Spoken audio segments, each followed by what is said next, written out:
I got to review everything and really impressed with everybody. There's a lot of good things, but I think we had some really good opportunities to see our guys, how physical we are and how well we can tackle, how we block. And then it was good to see some of the running backs, be able to break some tackles and to see the DBs make tackles. So overall, I thought we got everything we needed. Obviously, I had some guys get banged up, but nobody out for the year. So we'll just keep working with it. Kalani, did any particular side kind of win the day, or was it pretty even as far as offense versus defense? I think there are some good things on both sides. I thought normally defense is usually further ahead at this point, but I saw some really good things on the offensive side too. Special teams looked really good, and so we just got to keep working on the little details and get some more opportunities to have some live work. But I thought overall there's some good things on both sides and some things that we definitely can work on in all three phases. Did one particular quarterback stand out?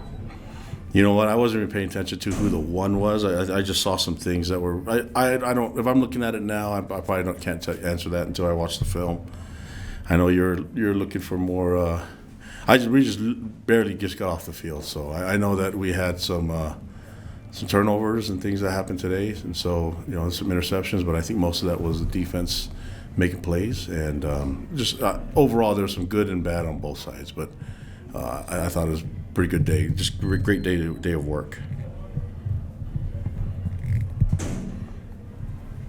Other questions for Coach?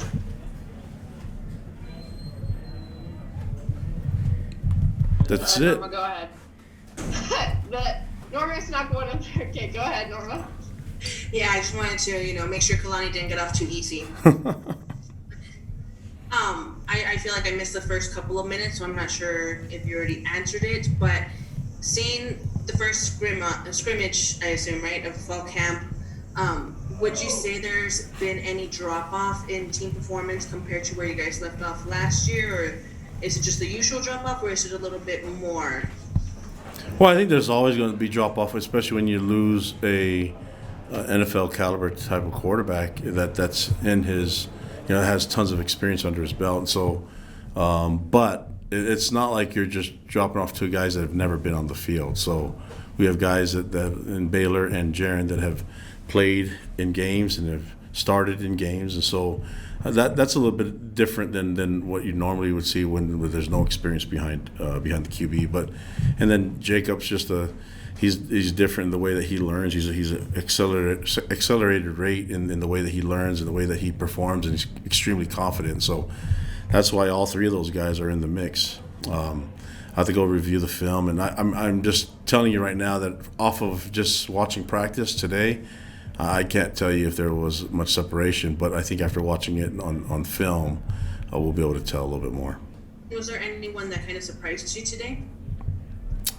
Surprises? No, we knew that we had some good backs. We needed to see how they're going to shape up after Lopini and Tyler, and it was good to see Hinckley Ropati get some reps, Miles Davis, Mason Fakahua, those guys get some opportunities to run the ball, and I thought they did some really good things.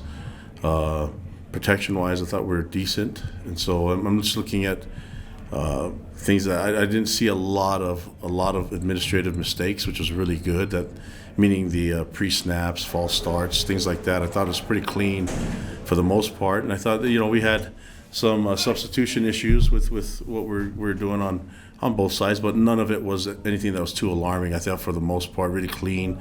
Give a lot of credit to our coordinators and the coaches for communicating well and being a little bit more game ready than you usually see more mistakes than that. But I think that they've been able to learn and make a lot of corrections along the way in the first practices leading up to the scrimmage. Okay, Sean and then Jay. Yeah, Coach, you mentioned earlier in camp that the quarterbacks obviously aren't going to go live, and so I'm just kind of wondering exactly how, when you talk about playing physical and how physical you guys were in the scrimmage, how physical were you, I guess, how live were you, and do you plan to kind of ramp it up, or did you guys just sort of jump in this week with the first scrimmage? Yeah, we just went live. I mean, there's only one way to do live, and that's just go all at it. But the quarterbacks, you don't need to hit them.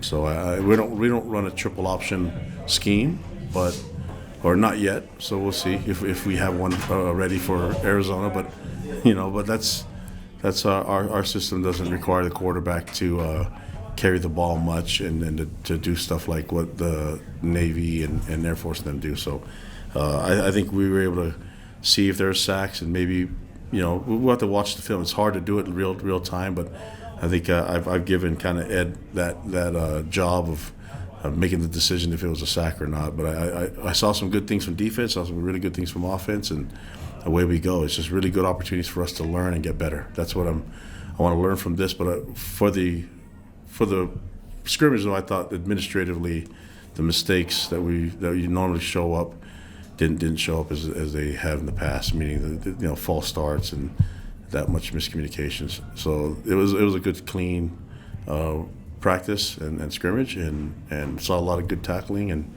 a lot of opportunities to be physical. That's the film will dictate a little bit more when we can watch a little bit, rewind and watch every position and everybody on the field, how they performed.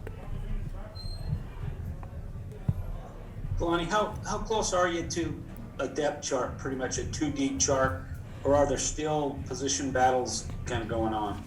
Yeah, I think we kind of know where our depth chart is sitting right now.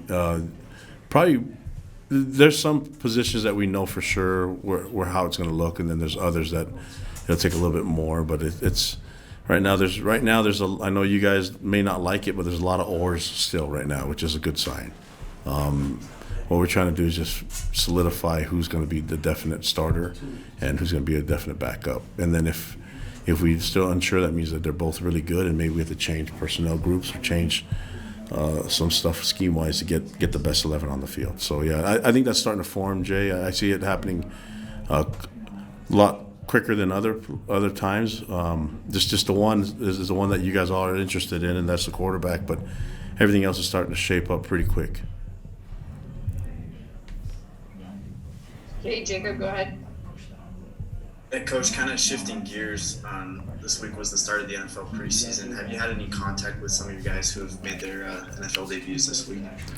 Yeah, myself and our coaches, we keep in touch with a lot of those guys, and so I think with texting, that's the way to do it. But a few of those guys will call and we'll talk and try to stay in contact with them. But I know they're really busy, so anytime we can send some words of encouragement, we do that. And looking forward to seeing. I don't know what's on TV and what we can record, but I'm gonna try to watch as many of those guys play and perform today. I'm looking forward to it. I think the game's already started. There's a bunch of games that have already started, so probably just have to hopefully we can get it on film. I like watching our guys, and so we'll see if we can get to it.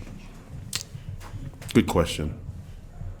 Okay, that's all we're gonna have. I saw Criddle raise his hand though. I know. I'll take it for Criddle.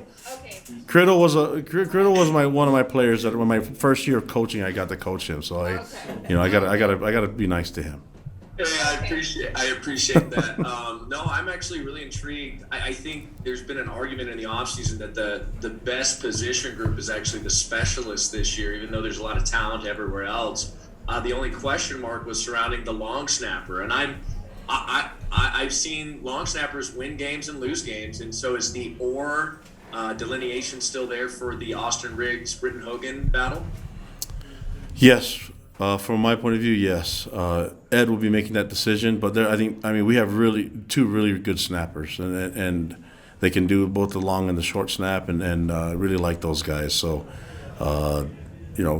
for what it's worth, we like having two guys that can do it. And you said that you've seen that position win and lose games. The fortunate part is no one's really heard about that position, and that's a good sign. So hopefully we keep it that way, and get those guys keep it. There's a lot. Those guys have played a lot of games, and so I'll let Ed answer that question for you, Ben. But yeah, I really like having them on the team. It gives us a huge sense of security knowing that we can have a couple guys that can do both those style of snaps. Thanks, Kalani. All right, guys. All right. Okay, you're good to go. Thanks. I just realized now I kept my sunglasses on the entire time. That's like that's a big Pops move for me. Yeah, it's bright in this room. All right, guys, stay safe. Thank you.